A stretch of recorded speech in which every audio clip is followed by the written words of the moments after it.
first time since he left office. Of course, the January 6th committee is deep into its investigation into Mr. Trump's role in the insurrection. Meantime, the women who've spoken out against the former president are being hailed for risking everything to do what they say is right. In fact, one just became a co-host on The View. It's official. Alyssa Farrah Griffin is the new co-host of The View, chosen to replace Meghan McCain as the conservative voice on the show after a year-long search. Griffin was Donald Trump's White House communications director, but turned on her old boss and is cooperating with the January 6th committee.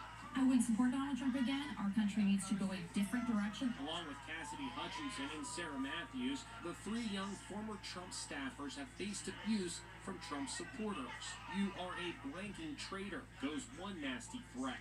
Trump personally attacked Hutchinson, writing, "Her body language is that of a total bull blank artist." Donald Trump and his guys are going to be there attacking them because they feel they can intimidate them. Former Republican Congresswoman Deborah Comstock says the women formed a sisterhood to support each other. They know they're going to get attacked. I'm so proud of them that they've done the right thing. There have been life made. There's been threats to my family. Olivia Troy, a former Mike Pence staffer, is also a member of the sisterhood. We're always trying to go to the devil and trying to stand properly, and that's certainly what this feels like.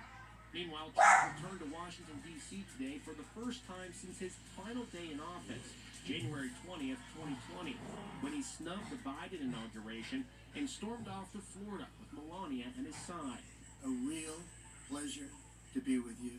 He was the guest of honor at a conservative conference as he attempts to shore up his waning support following the damning January 6th hearings. Last night, President Biden, who is still recovering from COVID, blasted Trump's behavior in an address to a law enforcement conference. For 3 hours, the defeated former president of the United States watched it all happen as he sat in the comfort of the private dining room next to the Oval Office. While he was doing that, brave law enforcement officer subject to the medieval hell.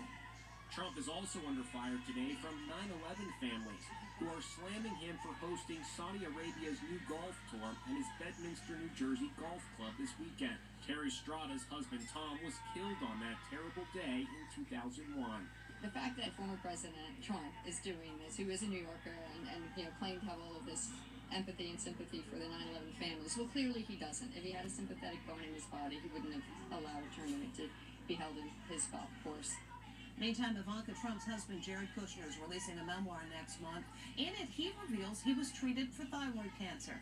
Kushner writes that in 2019, the White House doctor pulled him aside on Air Force One and told him he needed surgery right away.